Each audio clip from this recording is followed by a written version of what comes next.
one of the others was doing something, Fred and I would probably play Scrabble. They were very intense games of Scrabble. Death Scrabble, we used to call it. Brian got the biggest single Scrabble score for one word I've ever seen. What was it, Rod? It was lacquers, and it was 168, which was quite impressive. Because there was a triple word in there, and all the tiles were gone. Bastard! Freddie was very upset about that. Yeah.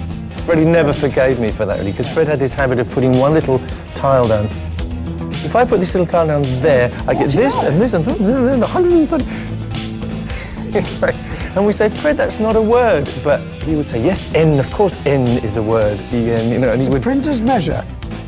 See, Freddie did graphic design at Ealing, didn't he? And one of his projects was advertising. They were supposed to come up with slogans. And I'm sure it was Freddie who was coming up with some sort of product, a fictitious product, and his motto was, adds lacquer to your knackers.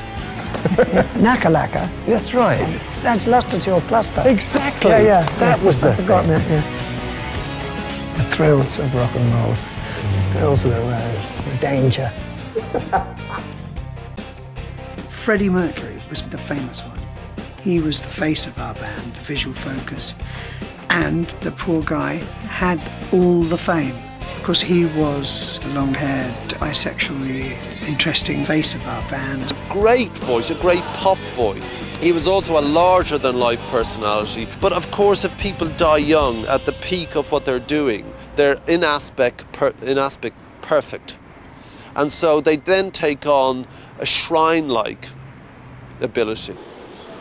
As this wall is testament to, is a god in most people's eyes. So words like worship and pilgrimage, partially are an accident, but partially it's meant because Freddie was and still is a god, as are the rest of Queen, I hasten to add. I think people really want to have things to look up to sort of worship in a way. Other people want to put a sort of role on you. And you do realise when you see things like that you actually have assumed an importance in a lot of people's lives. And you have to play the game there, I think, and go along with that in a certain sense without ever for 1 second thinking that you are actually as important as those people think you are.